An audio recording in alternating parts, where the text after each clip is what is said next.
Hello friends, welcome to my YouTube channel Ranu की digital library. कैसे हो आप सभी? आशा करती हूँ आप सभी स्वस्थ होंगे, मस्त होंगे। तो आज हम सुनेंगे हिंदी कहानी चंद्रदेव से मेरी बातें, जो कि बंग महिला राजेंद्र बाला घोष द्वारा लिखी गई है। यह संपूर्ण कहानी हम एक ही पार्ट में सुनेंगे और ये कहानी न सिर्फ नेट सेट परीक्षाओं के लिए उपयोगी है, बल्कि ये किसी भी सामान्य इंसान को भी सुननी चाहिए। नेट की परीक्षा में जो भी कहानी लगी हुई हैं, सभी कहानी अपने आप में बहुत विशेष हैं और कुछ न कुछ सीख देकर जाती हैं। तो आइए शुरू करते हैं आज की कहानी चंद्रदेव से मेरी बातें, जो कि 1904 में लिखी गई है और सरस्वती पत्रिका में प्रकाशित हुई। यह कहानी पत्रात्मक शैली में लिखी गई है और इसमें लेखिका और चंद्रदेव के बीच का संवाद है। एक तरीके से लेखिका चंद्रदेव को एक पत्र लिख रही हैं। तो आइए सुनते हैं कहानी। भगवान चंद्रदेव, आपके कमलवत कोमल चरणों में इस दासी का अनेक बार प्रणाम। आज मैं आपसे 2-4 बातें करने की इच्छा रखती हूँ। क्या मेरे प्रश्नों का उत्तर आप प्रदान करेंगे? कीजिए, बड़ी कृपा होगी। देखो, सुनी अनसुनी सी मत कर जाना, अपने बड़प्पन की ओर ध्यान देना। अच्छा, कहती हूँ, सुनो। मैं सुनती हूँ आप इस आकाश मंडल में चिरकाल से वास करते हैं। क्या यह बात सत्य है? यदि सत्य है तो मैं अनुमान करती हूँ कि इस सृष्टि के साथ ही साथ अवश्य आपकी भी सृष्टि हुई होगी। तब तो आप ढेर दिन के पुराने बूढ़े कहे जा सकते हैं। आप इतने पुराने हैं तो सही, पर काम सदा एक ही और एक ही स्थान में करते आते हैं। यह क्यों? क्या आपका डिपार्टमेंट महकमे में ट्रांसफ़र बदली होने का नियम नहीं है? क्या आपकी गवर्नमेंट पेंशन भी नहीं देती? बड़े खेद की बात है।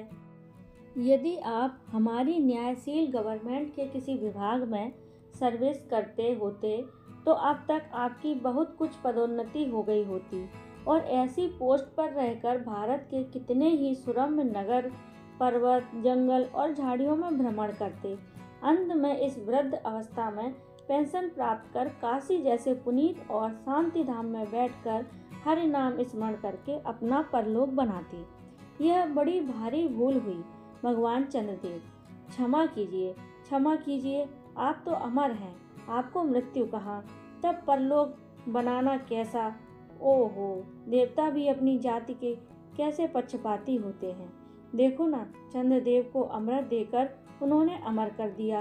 तब यदि मनुष्य होकर हमारे अंग्रेज अपने जाति वालों का पक्षपात करें तो आश्चर्य ही क्या है। अच्छा, यदि आपको अंग्रेज जाति की सेवा स्वीकार करना हो तो एक एप्लीकेशन हमारे आधुनिक भारत प्रभु लॉर्ड कर्जन के पास भेज देवें। आशा है कि वे आपको आदरपूर्वक अवश्य आह्वान करेंगे, क्योंकि आप अधम भारतवासियों की भांति कृष्णांग तो हैं ही नहीं, जो आपको अच्छी नौकरी देने में उनकी गोरी जाति कुपित होगी। और फिर आप तो एक सुयोग्य, कार्यदक्ष, परिश्रमी, बहुदर्शी, कार्यकुशल और सरल स्वभाव महात्मा हैं। मैं विश्वास करती हूँ कि जब लॉर्ड कर्जन हमारे भारत के स्थायी भाग्य विधाता बनकर आवेंगे, तब आपको किसी कमीशन का मेंबर नहीं तो किसी मिशन में भर्ती करके वे अवश्य ही भेज देंगे, क्योंकि उनको कमीशन और मिशन दोनों ही अत्यंत प्रिय हैं। आपके चंद्रलोक में जो रीति और नीति सृष्टि के आदिकाल में प्रचलित थे, वे ही सब अब भी हैं, पर यहाँ इतना परिवर्तन हो गया है कि भूत और वर्तमान में आकाश पाताल का सा अंतर हो गया है। मैं अनुमान करती हूँ कि आपके नेत्रों की ज्योति भी कुछ अवश्य ही मंद पड़ गई होगी, क्योंकि आधुनिक भारत संतान लड़कपन से ही चश्मा धारण करने लगी है। इस कारण आप हमारे दीनहीन क्षीण प्रभ भारत को उतनी दूर से भली भांति न देख सकते होंगे। अतएव आपसे सादर कहती हूँ कि एक बार कृपा कर भारत को देख तो जाइए। यद्यपि इस बात को जानती हूँ कि आपको इतना अवकाश कहाँ, पर 8वें दिन नहीं तो महीने में एक दिन अर्थात अमावस्या को तो आपको छुट्टी अवश्य ही रहती है। यदि आप उस दिन चाहें तो भारत भ्रमण कर सकते हैं। इस भ्रमण में आपको कितने ही न्यूनतम दृश्य देखने को मिलेंगे, जिसे सहसा देखकर आपकी बुद्धि जरूर चकरा जाएगी। यदि आपसे सारे हिंदुस्तान का भ्रमण शीघ्रता के कारण न हो सके तो केवल राजधानी कलकत्ता को देख लेना तो अवश्य ही उचित है। वहाँ के कल कारखानों को देखकर आपको यह अवश्य ही कहना पड़ेगा कि यहाँ के कारीगर तो विश्वकर्मा के भी लड़क दादा निकले।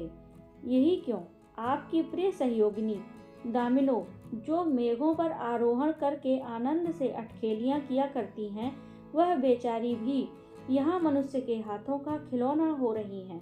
भगवान निशानाथ, जिस समय आप अपनी निर्मल चंद्रिका को बटोर मेघमाला अथवा पर्वतों की ओर से सिंधु के गोद में जा सकते हैं, उस समय यही नीरद वासिनी विश्वमोहिनी सौदामिनी अपनी उज्जवल मूर्ति से आलोक प्रदान कर रात को दिन बना देती है। आपके देवलोक में जितने देवता हैं, उनके वाहन भी उतने हैं। किसी का गज, किसी का हंस, किसी का बैल, किसी का चूहा इत्यादि। पर यहाँ तो सारा बोझ आपकी चपला और अग्निदेव के माथे मढ़ा गया है। क्या ब्राह्मण, क्या क्षत्रिय, क्या वैश्य, क्या शूद्र, क्या चांडाल, सभी के रथों का वाहन वही हो रही हैं। हमारे श्वेतांग महाप्रभु गण को यहाँ पर कुछ कठिनाई का सामना आ पड़ा। झट उन्होंने इलेक्ट्रिसिटी बिजली को लापटका। बस कठिन से कठिन कार्य सहज में संपादन कर लेते हैं और हमारे यहाँ के उच्च शिक्षा प्राप्त युवक काठ के पुतलों की भांति मुंह ताकते रह जाते हैं।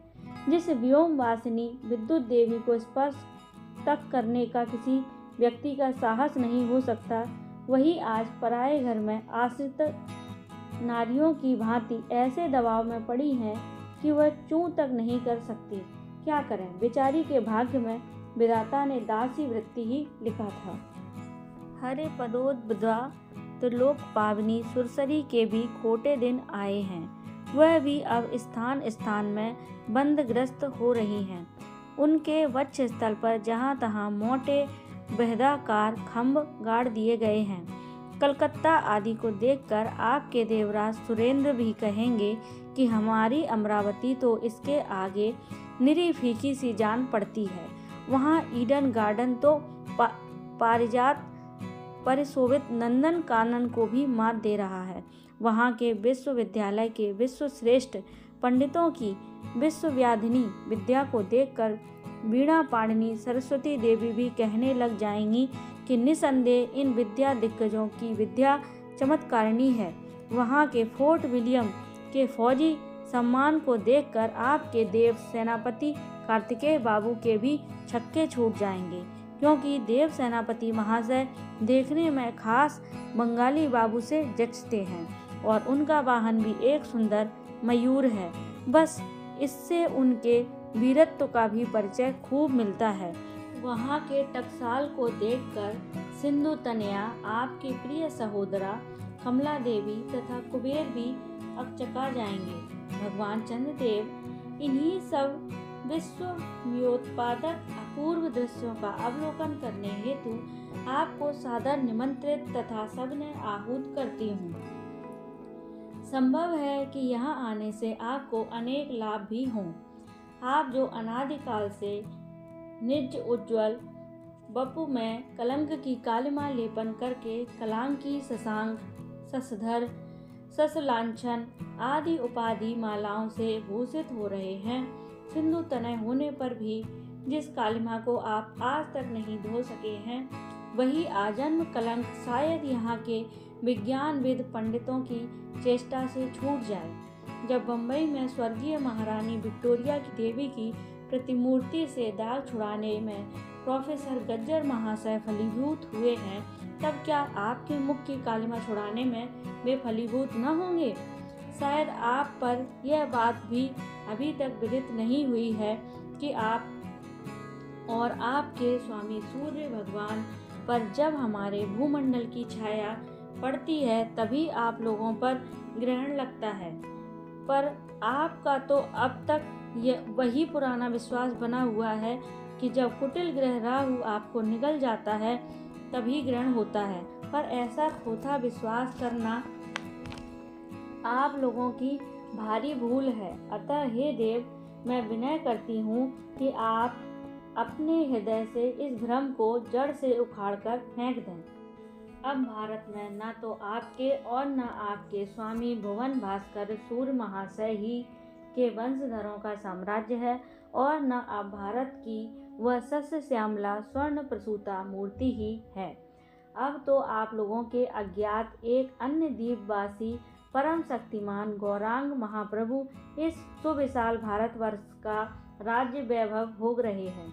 अब तक मैंने जिन बातों का वर्णन आपसे स्थूल रूप में किया, वह सब इन्हीं विद्या विशारद गौरांग प्रभुओं के कृपा कटाक्ष का परिणाम है।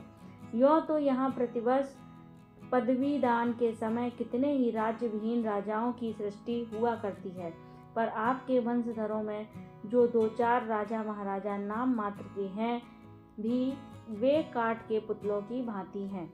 जैसे उन्हें उनके रक्षक नचाते हैं, वैसे ही वे नाचते हैं।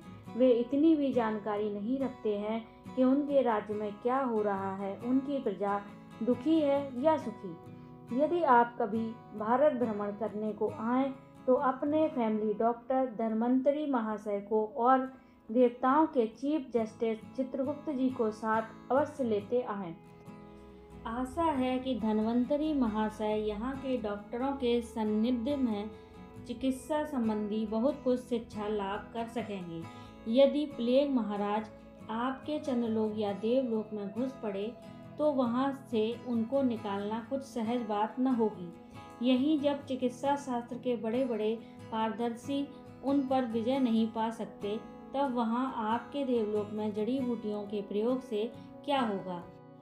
यहाँ के इंडियन पीनल कोड की धाराओं को देखकर चित्रगुप्त जी महाराज अपने यहाँ की दंड विधि को बहुत कुछ सुधार सकते हैं, और यदि बोझ न हो तो यहाँ से वे 2-4 टाइपराइटर भी खरीद ले जाएं। जब प्लेग महाराज के अपार अनुग्रह से उनके ऑफिस में कार्य की अधिकता होवे, तब उससे उनकी राइटर्स बिल्डिंग के राइटर्स के काम में बहुत ही सुविधा और सहायता पहुंचेगी। वे लोग 2 दिन का काम 2 घंटे में कर डालेंगे। अच्छा, अब मैं आपसे विदा लेती हूँ। मैंने तो आपसे इतनी बातें कहीं, पर खेद है आपने उनके अनुकूल या प्रतिकूल एक बात का भी उत्तर न दिया। परंतु आपके इस मौनावलंब को मैं स्वीकार का सूचक समझती हूँ। अच्छा, तो मेरी प्रार्थना को कबूल करके एक दफ़ा यहाँ आइएगा जरूर। बंग महिला। तो इस प्रकार आज की हमारी कहानी चंद्रदेव से मेरी बातें, जो कि राजेंद्र वाला घोष द्वारा लिखित है, यहीं पूर्ण होती है। दरअसल बात यह है कि जब अंग्रेज़ों का शासन था तो जितने भी इस तरह के लेखक थे, वो अपनी बात अंग्रेज़ों के खिलाफ़ अगर कुछ बोलना है या कहना है या उनके विचार हैं, तो इसी तरह किसी न किसी माध्यम से पहुंचाते थे। कभी व्यंग्यात्मक कविता लिख के, कभी व्यंग्यात्मक कोई लेख, कहानी, नाटक, उपन्यास आदि विधाओं को लिखते हुए, ताकि सामान्य जन इसको पढ़ें और जो चीज़ें उन तक नहीं पहुंच पा रही हैं, जिन चीज़ों की जानकारी उनको नहीं है, वो इस चीज़ को इन रचनाओं के माध्यम से समझें। सीधे तरीके से अगर कोई बात कही जाएगी या कोई कार्यक्रम किया जाएगा तो वो अंग्रेज़ों को पता चल जाएगा, तो अंग्रेज़ उसका विरोध करेंगे। कार्यक्रम होगा तो उसे कुचलेंगे, कोई रचना होगी तो उसे जब्त कर लेंगे। इसलिए ये लोग इस प्रकार कुछ न कुछ माध्यम अपनाते थे। तो इस कहानी में हम देखते हैं कि चंद्रदेव से पत्र लिखते हुए लेखिका ने उस समय की अंग्रेज़ों की शासन व्यवस्था पर एक कटाक्ष किया है, उसको उजागर किया है। तो कैसी लगी आपको आज की ये कहानी, कमेंट के माध्यम से ज़रूर बताएं।